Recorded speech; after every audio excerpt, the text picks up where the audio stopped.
of course, there was big news yesterday that the province gave, and Opsba as an organization had an immediate response. Not a lot of consultation prior to the announcement, and some changes in regulation and changes in things that were remarkable enough. You would have thought that there would have been some consultation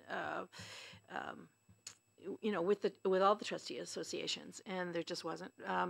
So it caught us off. But if anybody heard President Kathy Abraham this morning on CBC, I think we got one of her last interviews this morning, but I thought she was pretty good about covering what our concerns would be as a provincial organization, and I think she probably echoed some of the ones that we have yet to really discuss and dissect amongst ourselves. And I would be very interested in hearing all of the concerns, etc., because our Board of Directors meeting is April 28th, and while it wasn't on the agenda originally, there's going to be a whole lot of discussion about what we're even guessing, on what the things. But just for example, the talk of an integrity commissioner being available, for trustees in governance matters, etc.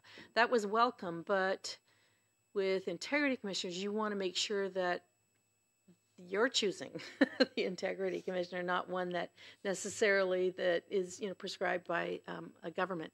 So there's going to be some pushback, I'm going to say, or concerns, or our consultation piece that was missing going forward. So I'd like your opinion on all of those things.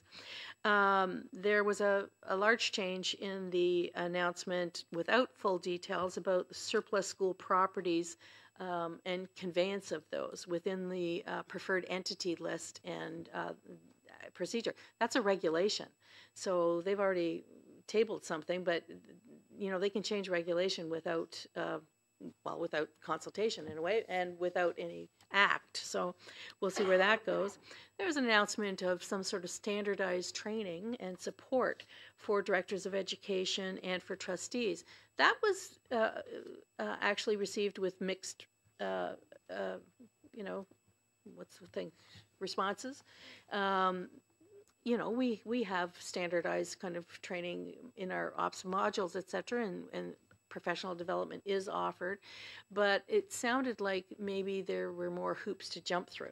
And as elected officials, you ask, I don't know, do councillors have to do that? Do MPs have to do that? Do MPPs have to do that? So is there an assessment piece? Is it a, I did it and click, it's finished, or, we don't know. So there's questions. So there's only an allusion to this thing. And then there was also, as I mentioned earlier, an allusion to standardized school designs, and that is problematic, because we're trying to plan our communities, with our municipalities and everybody, and what fits in one place doesn't necessarily fit in another. We have different footprints and different commitments to adaptive reuse, or smaller footprints, or and not just big, long, sprawling designs. And so I find that a little concerning as well.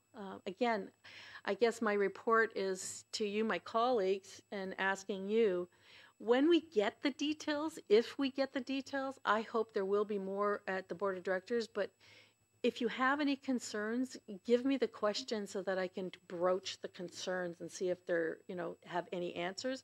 And if there is a response, there probably will be even a stronger one collectively. And if Greater Essex has some specifics, I'd like to bring them forward. So please read all the things that we're learning in the news, just like everybody else, But if you have some concerns from the reporting, even, please give them to me. So I would end my report there, ma'am.